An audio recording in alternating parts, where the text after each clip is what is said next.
करता है, किशोरावस्था तक के व्यवहार का क्या करता है, अध्ययन करता है। ठीक है, तो दो चीज याद रखनी है बाल मनोविज्ञान से संबंधित कि प्रथम अवस्था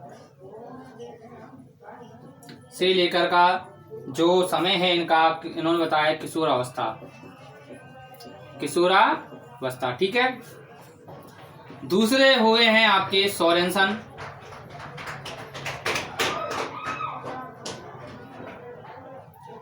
सोरेनसन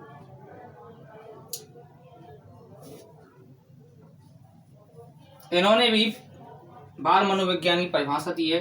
तो एक देखते हैं हम जेम्स ड्रेवर की। इस परिभाषा को पहले भी पूछा जा चुका है। तो देखिए जेम्स ड्रेवर ने क्या कहा है कि बाल मनोविज्ञान मनोविज्ञान की वह शाखा है जिसमें बालक जन्म से लेकर, कब से, जन्म से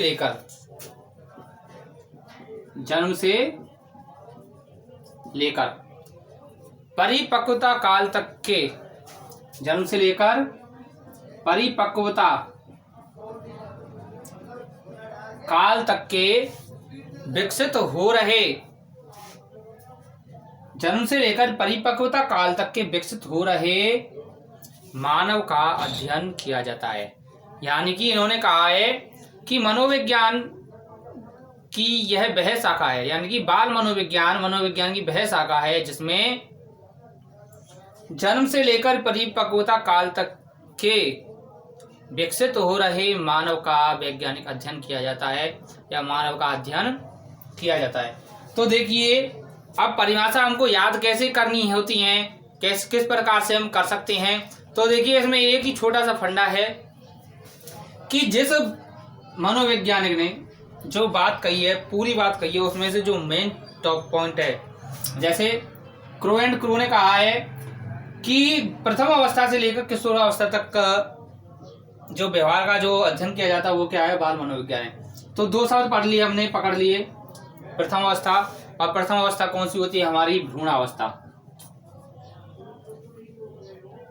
ठीक है, प्रथम अवस्था से किशोरावस्था। और इन्होंने क्या कहा है जेम्स ड्रेवर ने, जन्म से लेकर परिपक्वता काल तक के। ठीक है, दोनों में अंतर रखना है। अब बात करते हैं इससे मेन संबंधित जो पॉइंट है, मेन फैक्ट जो है, मेन फैक्टों की।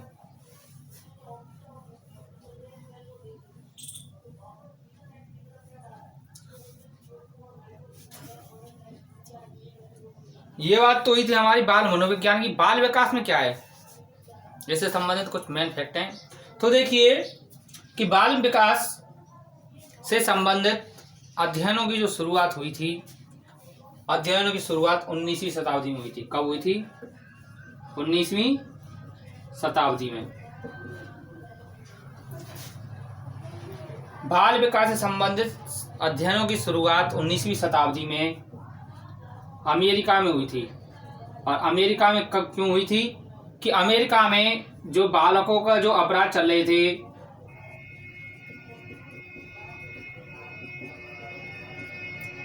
बालकों के द्वारा अपराध किए जा रहा था, उस समय क्या किया गया कि 19वीं शताब्दी में इन बालकों का अध्ययन करने के लिए, उनमें सुधार लाने के लिए वहाँ पर बाल सुधार आंदोलन शुरुआत हुई। और इन बाल सुधार आंदोलन के माध्यम से अमेरिका में बाल विकास का जन्म हुआ। किसका जन्म हुआ, बाल विकास का जन्म हुआ। तो 19वीं शताब्दी में अमेरिका में बाल सुधार आंदोलन के दौरान इस बाल विकास का क्या किया गया, बाल विकास से संबंधित अध्ययनों की शुरुआत हुई। पूछ लिया जाए कि 19वीं शताब्दी में किस देश में बाल सुधार आंदोलन चलाए गए, तो वो थे अमेरिका। अमेरिका में सर्वप्रथम चलाया गया था। दूसरी बात करते हैं कि बाल सुधार आंदोलनों के तहत ही एक बाल सुधार गृह की स्थापना की गई थी। इसकी बाल सुधार गृह की, अब बाल सुधार गृह की स्थापना की गई थी, वो की गई थी आपकी 1867 ईस्वी में। और वो भी कहां पर, अमेरिका की न्यूयॉर्क सिटी में, न्यूयॉर्क सिटी यूएसए, अमेरिका। कि बाल सुधार गृह की स्थापना 1867 ईस्वी में न्यूयॉर्क सिटी में बाल अपराधियों को सुधारने के लिए इसकी स्थापना की गई थी। ठीक है, अब बात करते हैं कि बाल सुधार बाल विकास में, कि बाल विकास के जो जन्मदाता थे, तो बाल विकास के जन्मदाता की बात आए तो बाल विकास के जन्मदाता एक ही हैं जिससे आप परिचित हैं, जिनका नाम है स्टैनले हॉल। Stanley hall. तो देखिए, बाल विकास के संदर्भ में जो वैज्ञानिक अध्ययन किया गया था, जो वैज्ञानिक इन्होंने तरीका अपनाया, टेक्निकल जो तरीका अपनाया, तो इन्हीं कारणों से बाल विकास का जन्मदाता स्टैनले हॉल को भी कहा जाता है।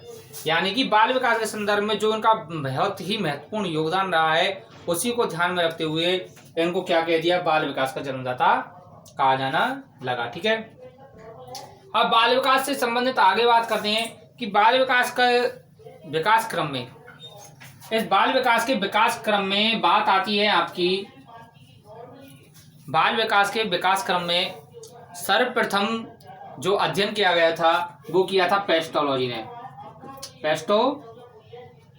पेस्टोलॉजी ने। और पेस्टोलॉजी का पुत्र था जिसका नाम था अल्बर्ट, और उसकी उम्र अगर पूछी जाए तो वो थी 3.5 वर्ष।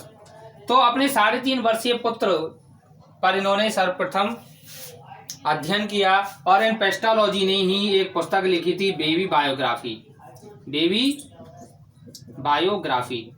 तो अल्बर्ट पर ही आधारित यह पुस्तक है। इन्होंने क्या किया, अल्बर्ट की सारी गतिविधियां देखी बाल विकास के क्रम में, इन्होंने कि विकास किस प्रकार से हो रहा है, क्या परिवर्तन आते हैं, क्या परिवर्तन नहीं आते हैं, उन सब चीज़ों को इन्होंने ध्यान में रखते हुए ये लिखते गए।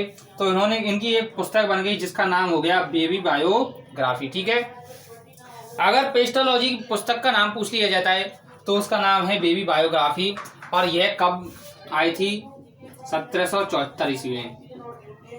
तो देखिए, बाल विकास का प्रथम बार जो वैज्ञानिक अध्ययन किया गया था वो किया गया था पेस्टोलॉजी के द्वारा, और पेस्टोलॉजी ने 1774 ईस्वी में अपने 3.5 वर्षीय पुत्र अल्बर्ट पर अपनी पुस्तक बेबी बायोग्राफी में इसका बाल विकास का क्या किया था, इन्होंने प्रकाशन किया था। यानी कि बाल विकास के जो वैज्ञानिक अध्ययन जो सर्वप्रथम किया था वो किया था पेस्टोलॉजी ने, और बाल विकास के जन्मदाता किसको कहते हैं हम, स्टैनले हॉल को। ठीक है, ये दोनों डिफरेंट रखना है। तीसरी बात करते हैं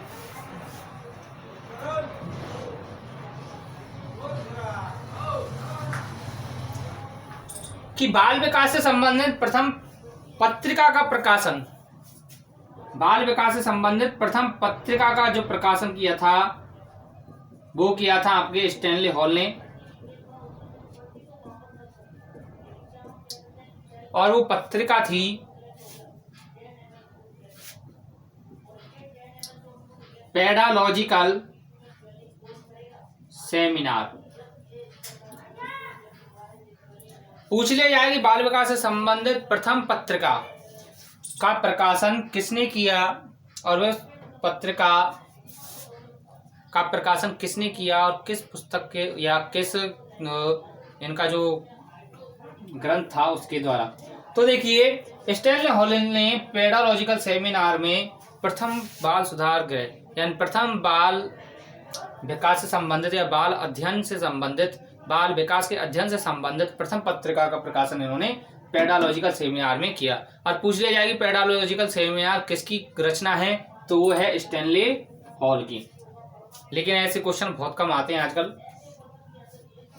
अगर भारत के संदर्भ में देखा जाए कि तो भारत के संदर्भ में प्रथम जो बाल सुधार या बाल मनोविज्ञान या बाल विकास का अध्ययन जो शुरू हुआ था वो हुआ था 1930 में, यानी 1930 ईस्वी में भारत में बाल विकास के अध्ययन की शुरुआत हो गई थी।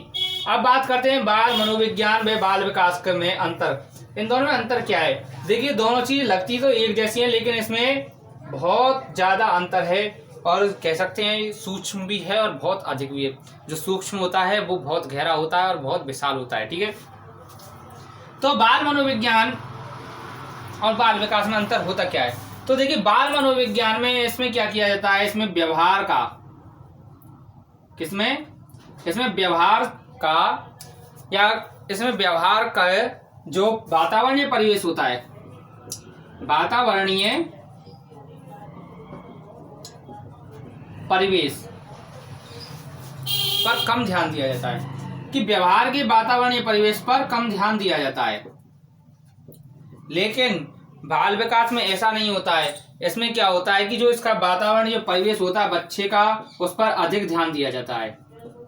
बाल विकास में बालक का जो वातावरणीय परिवेश होता है उस पर अधिक ध्यान दिया जाता है। और देखिए, एक छोटी सी बात है कि कह दिया जाए कि बालक के विकास को प्रभावित करने वाले कारक, और उसमें वातावरणीय परिवेश भी आ जाए, तो देखिए कारकों में वातावरणीय परिवेश जरूर आएगा। क्यों? कि बालक किस वातावरण में रह रहा है, जिस वातावरण में वो रहेगा उसी के हिसाब से वह उसमें ढल जाता है। ठीक है, अगर गलत वातावरण है तो वो गलत में चला जाएगा, और सही वातावरण है तो सही वातावरण में अपना क्या करेगा, अध्ययन करेगा, या अपने जो सीख है विकास होगा उसका उस समय होगा। ठीक है, तो बाल मनोविज्ञान में व्यवहार के वातावरणीय परिवेश पर कम ध्यान दिया जाता है, लेकिन बाल विकास में क्या किया जाता है, इसमें वातावरणीय परिवेश पर अधिक ध्यान दिया जाता है। दूसरी बात आती है कि ये जो बाल विकास है, कि बाल विकास है या बाल मनोविज्ञान है, तो देखिए बाल मनोविज्ञान की बात करें तो इस पर क्या है, विषय वस्तु पर ध्यान दिया जाता है, विषय वस्तु पर ध्यान दिया जाता है। लेकिन जो बाल विकास में क्या होता है कि बालक की विषय वस्तु पर ही नहीं, उसके संपूर्ण जो संपूर्ण प्रक्रियाएं होती हैं, गतिविधियां होती हैं, उन पर विशेष ध्यान दिया जाता है। तो बाल विकास की बात करें तो बाल विकास में क्या होगा कि बाल विकास की प्रक्रिया पर ध्यान दिया जाता है।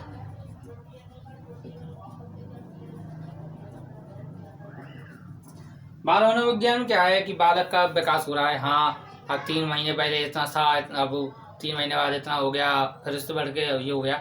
लेकिन बाल विकास में क्या होता है कि जो प्रक्रियाएं होती हैं, यानी किस हिसाब से ये बढ़ा है, किस हिसाब से गतिविधियां करता है, किस हिसाब से ये प्रक्रिया करता है।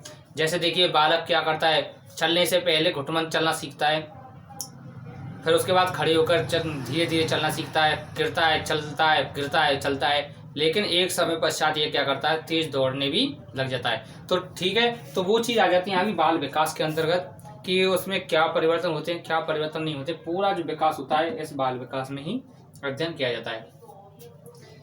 बाल मनोविज्ञान का जो उद्देश्य होता है वह विभिन्न अवस्थाओं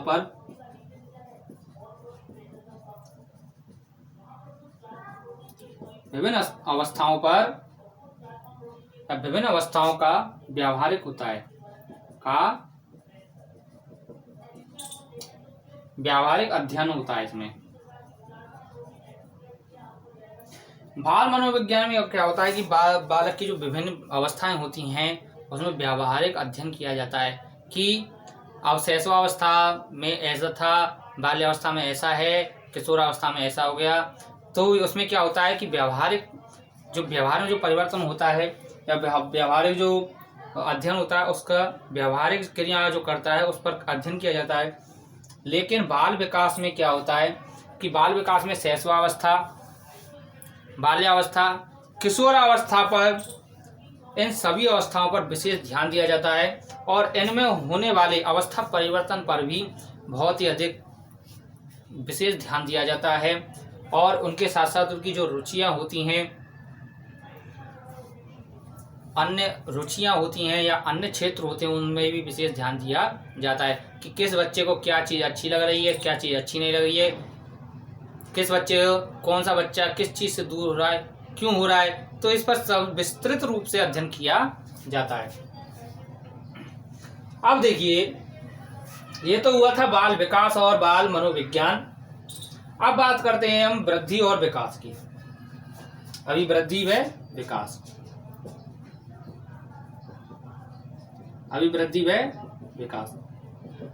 कम से कम 2 क्वेश्चन इस पॉइंट से पूछे जाते हैं, अभिवृद्धि व विकास। तो देखिए, अभिवृद्धि को इंग्लिश अगर वर्जन करें तो इंग्लिश में चेंज करें तो इसका अर्थ होता है ग्रोथ, और विकास को कहते हैं हम डेवलपमेंट। अब देखिए कि अभिवृद्धि जो होती है वो क्या होती है, गर्भावस्था, कब से, गर्भावस्था से लेकर परिपक्वता अवस्था तक चलती है।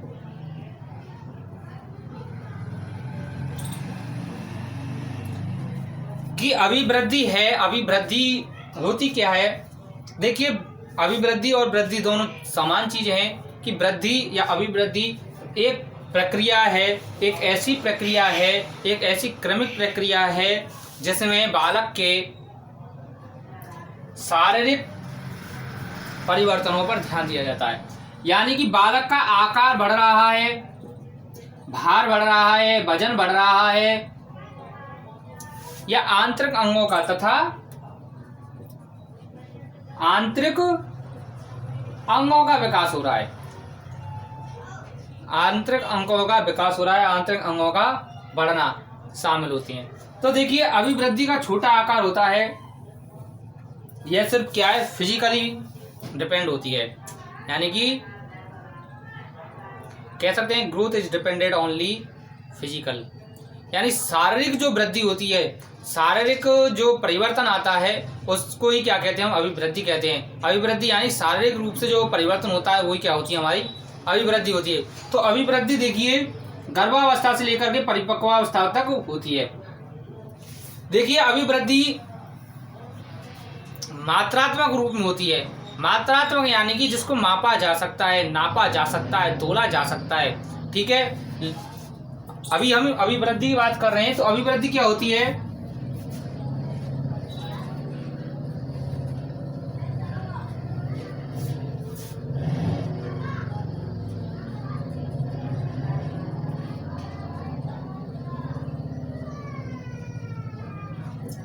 अभिवृद्धि निश्चित समय के लिए होती है, निश्चित स्थान के लिए होती है, निश्चित अभिवृद्धि निश्चित होती है। ठीक है, अभिवृद्धि क्या होती है, मात्रात्मक होती है। अभिवृद्धि निश्चित समय में होती है, निश्चित समय में होती है।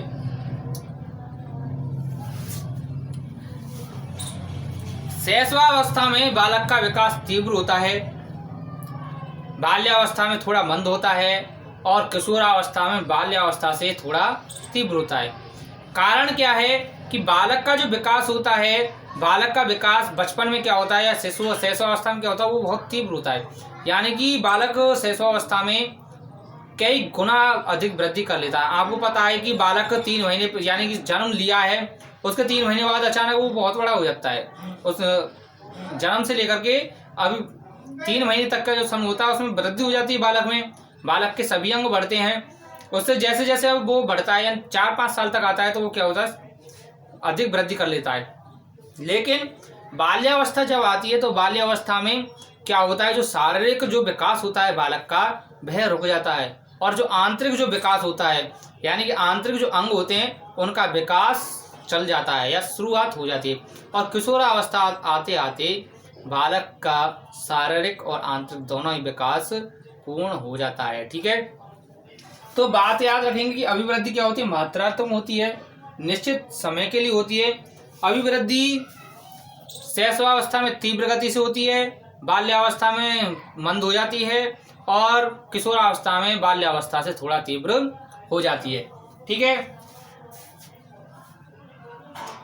अभिवृद्धि गर्भावस्था से शुरुआत होकर के यह क्या करती है, परिपक्व अवस्था तक चलती है। जब तो परिपक्व अवस्था आ जाती है वह उस स्थान पर रुक जाती है। तो आप देखते हैं कि आप आस पड़ोस में भी देखते हैं कि किसी की हाइट 5 फीट 8 इंच हो गई है, तो किसी की 4 फीट ही रह गई है। तो वो क्या हो जाता है, शारीरिक जो अभिवृद्धि होती है जिसका जितना होना होता है या फिर उसके वातावरण परिवेश के अनुसार होती है, या कह सकते हैं हम कि अभिवृद्धि जो होती है वो सभी में असमान रूप से होती है। लेकिन सेम चीज यही है कि गर्भावस्था से परिपक्वावस्था तक अभिवृद्धि होती है। ठीक है, अभिवृद्धि केवल और केवल शारीरिक पक्ष में होती है। किसमें होती है, शारीरिक पक्ष में होती है। ठीक है, सोरेनसन ने इस चीज में एक बात की है कि सामान्य रूप से अभिव्यक्ति, सोरेनसन ने कहा है कि सामान्य रूप से एक व्यक्ति या सामान्य रूप से अभिवृद्धि शब्द का प्रयोग शरीर व उसके अंगों का, किससे? शरीर व उसके अंगों के आकार व भार में वृद्धि के लिए किया जाता है। यानी अभिवृद्धि का जो प्रयोग है, अभिवृद्धि शब्द का प्रयोग शरीर व उसके अंगों के आकार व भार में वृद्धि के लिए किया जाता है। इन्होंने एक बात और कही अपनी परिभाषा में कि इस वृद्धि को, इस ग्रोथ को मापा जा सकता है, मापा जा सकता है।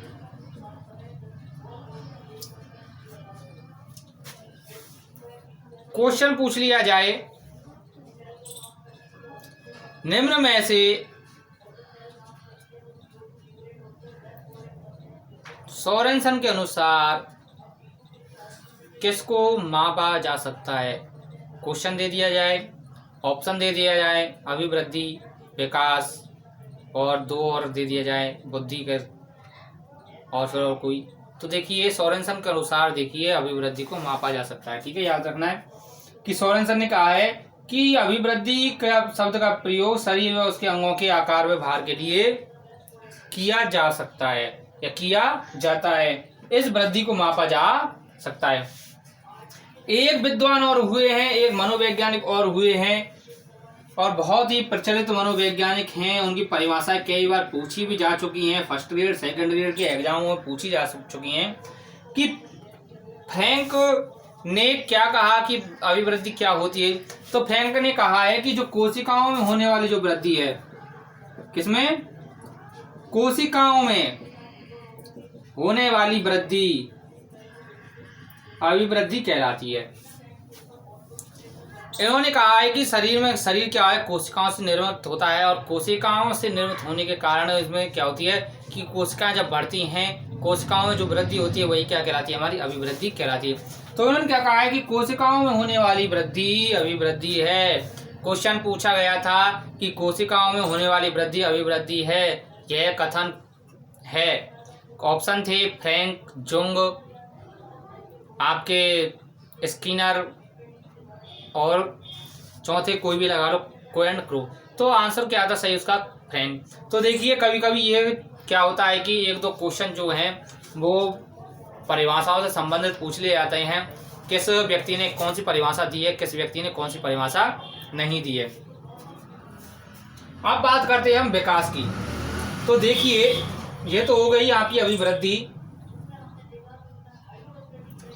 विकास की बात करें, विकास का क्या होता है? विकास जीवन पर्यंत वर्तुलाकार होता है। विकास कैसा होता है? जीवन पर्यंत तक चलता है। इसमें देखते हैं कि गर्भ काल से लेकर के हम कह सकते हैं जीवन पर्यंत।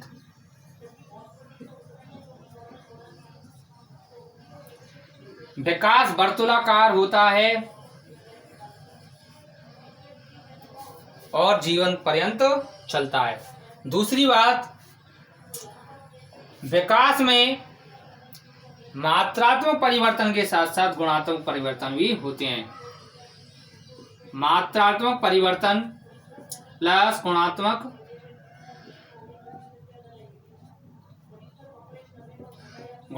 परिवर्तन भी देखे जाते हैं।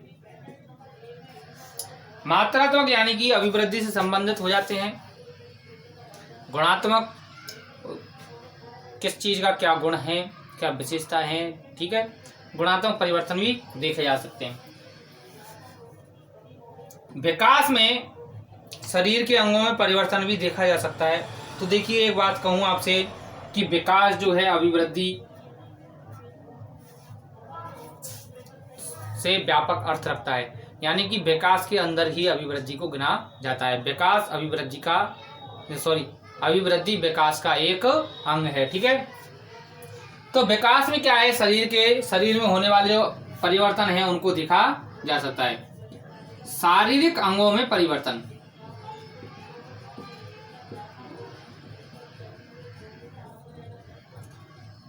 प्रकारों में जटिलता में वृद्धि, विकास के अंतर्गत प्रकारों में जटिलता में वृद्धि होती है। सामाजिक कौशलों का विकास होता है। किसी भी व्यक्ति के सामाजिक कौशल हैं, सामाजिक कौशलों का विकास होता है। सोचने समझने की योग्यता में वृद्धि होती है कि देखिए जब विकास जीवन पर्यंत चलता है तो हम क्या करते हैं, अधिगम करते हैं, यानी सीखते हैं। तो क्या होता है कि हमारे जो सोचने समझने की जो क्षमता होती है उसमें वृद्धि होती है। ठीक है, इसके साथ साथ क्रमबद्ध एवं अपेक्षाकृत स्थिर परिवर्तन होते हैं। क्रमबद्ध और अपेक्षाकृत स्थिर परिवर्तन होते हैं। किसी चीज़ को हम रिवाइज करते हैं या किसी चीज़ को बार बार हम देखते हैं तो क्या हो जाती है, हमारे दिमाग में स्थिर हो जाती है, और स्थिर हो जाती है तो क्या होता है, हमारे दिमाग में क्या होता है, स्थिर परिवर्तन हो जाता है। इसके साथ साथ विकास जो होता है, विकास मात्रात्मक, गुणात्मक, परिमाणात्मक होता है। विकास क्या होता है, विकास चहुमुखी होता है, यानी कि जो संपूर्ण जो होता है मनुष्य का जन्म से लेकर के और जीवन पर्यंत तक जो परिवर्तन देखे जाते हैं, जो व्यवहार देखा जाता है, वो क्या होता है, विकास के अंतर्गत ही आता है। एक बात और आती है विकास में कि विकास में शारीरिक जो परिवर्तन है, शारीरिक परिवर्तन दृष्टिगोचर न होने पर भी विकास होता रहता है। यानी कह सकते हैं, देखिए कि बाल्यावस्था की बात करें कि किसी बच्चे की हाइट हो गई आपकी 3-3.5 फीट, तो देखिए आपको बाल्यावस्था में बालक का विकास होता दिखाई नहीं देता है, लेकिन आंतरिक जो विकास होता है, आपका आंतरिक अंगों का जो विकास होता है, उसमें क्या होती है, वृद्धि होती है। और जब वृद्धि होती है तो क्या हो जाता है, हमारा विकास हो जाता है। यानी कि शारीरिक परिवर्तनों के दृष्टिगोचर या शारीरिक परिवर्तनों के दिखाई न देने पर भी हमारा जो विकास है वो निरंतर चलता रहता है। ठीक है, वृद्धि विकास की बृहत प्रक्रिया का केवल एक अंग होता है। यानी कि वृद्धि क्या होती है, विकास का सिर्फ और केवल एक अंग होती है जो कि विकास के अंतर्गत आती है। ठीक है, अब देखिए कुछ वैज्ञानिक हुए हैं, मनोवैज्ञानिक, जिन्होंने इस विकास से संबंधित कुछ परिभाषाएं दी हैं। तो उन परिभाषाओं को हम देखते हैं कि पहले आते हैं आपके जेम्स ड्रेवर। इस जेम्स ड्रेवर ने क्या कहा है, इन्होंने कहा है कि विकास वह दशा है जो प्रगतिशील परिवर्तन के रूप में सतत रूप से चलती है। पहली बात क्या कही है इन्होंने, प्रगतिशील परिवर्तनों के रूप में सतत चलती है।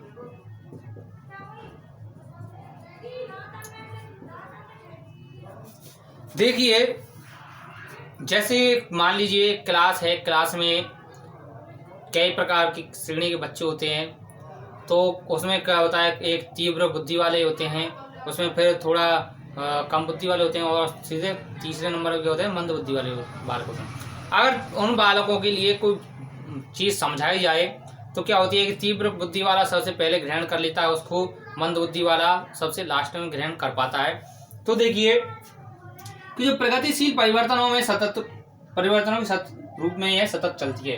यानी कि विकास जो है वह क्या है, विकास वह दशा होती है जो प्रगतिशील, यानी कि हम आगे बढ़ते हुए चलते हैं, प्रगतिशील परिवर्तन के साथ रूप में यह सतत रूप से चलती रहती है कि हम आगे बढ़ते चले जाते हैं, हमारे अंगों में वृद्धि होती चली जाती है, लेकिन उनके साथ साथ क्या होता है, हमारे जो परिवर्तन होता है वो अलग अलग प्रकार से होता है। जैसे किशोरावस्था में बालक पहुंचने तक ही क्या होता है, उसमें अलग से परिवर्तन आते हैं। जैसे किशोरों में दाढ़ी मूंछ का आना हो जाता है, सीने का सुडौल हो जाता है, सीना सुडौल हो जाता है, चौड़ जाता है। ठीक है, तो ऐसे कुछ परिवर्तन इसमें दिखाई देते हैं जो कि सतत रूप से चलते हैं। यानी बुद्धि भी क्या होती है, हमारी डेवलप हो जाती है, उस बुद्धि का भी विकास हो जाता है। दूसरी बात करते हैं, दूसरी बात इन्होंने कही थी कि यह परिवर्तन किसी भी प्राणी में, किसी भी प्राणी में भ्रूणावस्था से प्रौढ़ावस्था तक जब तक भ्रूण होता है, जब तक से भ्रूण अवस्था होती है से लेकर के प्रौढ़ अवस्था तक होते हैं। ये जो परिवर्तन होते हैं किसी भी प्राणी में भ्रूण अवस्था से लेकर प्रौढ़ावस्था तक होते हैं। प्राणी में भ्रूणावस्था से प्रौढ़ावस्था तक होते हैं। विकास तंत्र को सामान्य रूप से परिवर्तित करते हैं। ये जो विकास होता है बालक का, उस विकास, बालक के विकास को ये क्या करते हैं, सामान्य रूप से परिवर्तित करते हैं, परिवर्तित करते हैं। अब चाहे वो परिवर्तन उनका बौद्धिक परिवर्तन हो या सामाजिक परिवर्तन हो, लेकिन क्या होता है कि ये भ्रूणावस्था से प्रौढ़ावस्था तक की जितनी भी उनके आयु होती है, जैसे जैसे बढ़ते चले जाते हैं तो उन्हें क्या हो जाते हैं, परिवर्तित करते रहते हैं। लेकिन परिवर्तित करते रहते हैं, लेकिन क्या होता है, उनका विकास होता ही रहता है। इन्होंने तीसरी बात और कही थी कि जो विकास होता है यह क्या होता है, प्रगति का मापदंड होता है। प्रगति का मापदंड होता है। विकास प्रगति का मापदंड है जो किसी निश्चित लक्ष्य की ओर क्या करता है, हमें निर्देशित करता है। प्रगति का मापदंड होता है जो कि क्या करता है, लक्ष्य की ओर, किसी निश्चित लक्ष्य की ओर निर्देशित करता है, निर्देशित करता है। विकास प्रगति का मापदंड है। जेम्स रेवर ने कहा था कि विकास प्रगति का मापदंड है जो किसी निश्चित लक्ष्य की ओर निर्देशित होता है। यानी कि हम अपने मन में कोई भी अगर लक्ष्य निर्धारित कर लेते हैं तो हम क्या करते हैं, उसी के अनुरूप हम अपने आप को ढाल लेते हैं और उसी रास्ते पर चल के हम क्या करते हैं, अपने लक्ष्य को प्राप्त कर पाते हैं। ठीक है। दूसरी परिभाषा दी थी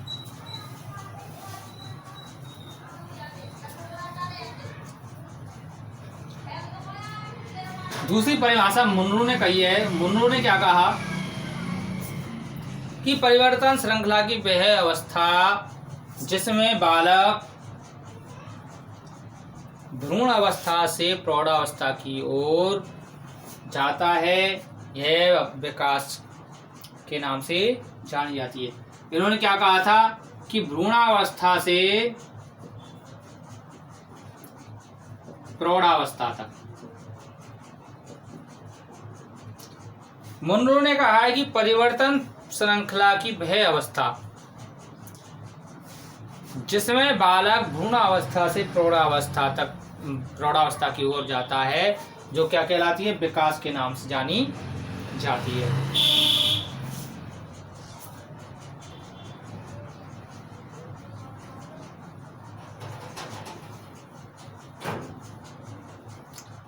अब बात करते हैं हम विकास और अभिवृद्धि में अंतर।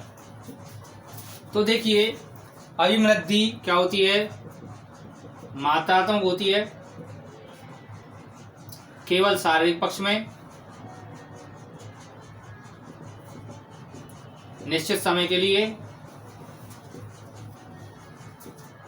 और आपका यह क्या करती है, वृद्धि सूचक होती है। यानी क्या करते हैं, निरंतर बढ़ती रहती है।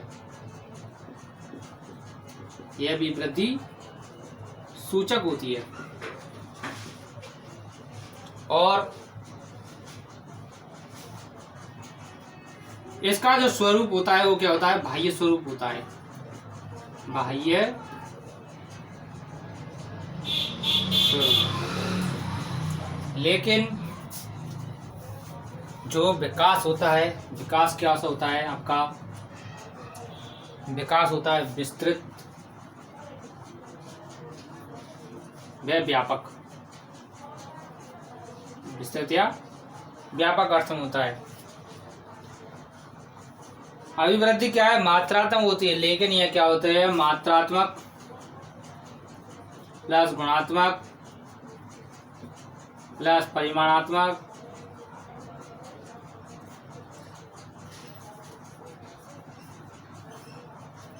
विकास जन्म से लेकर जीवन पर्यंत तक चलता है। तो कह सकते हैं जीवन पर्यंत चलने वाला।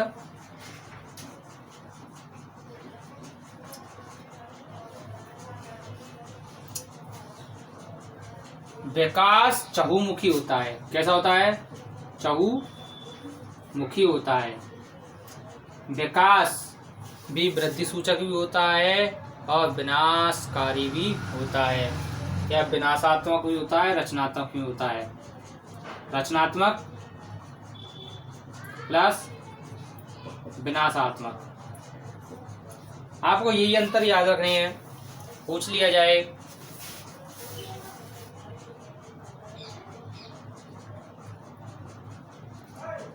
कि अभिवृद्धि होती है मात्रात्मक, गुणात्मक, परिमाणात्मक या इनमें से कोई नहीं। तो देखिए, जो आपकी अभिवृद्धि होती है वो कैसी होती है? मात्रात्मक होती है, यानी मात्रात्मक रूप में होती है, या इसको परिमाणात्मक भी कह सकते हैं। ठीक है, मात्रात्मक यानी जिसको मापा जा सकता है। ठीक है, तो ये हुई आपकी अभिवृद्धि व विकास।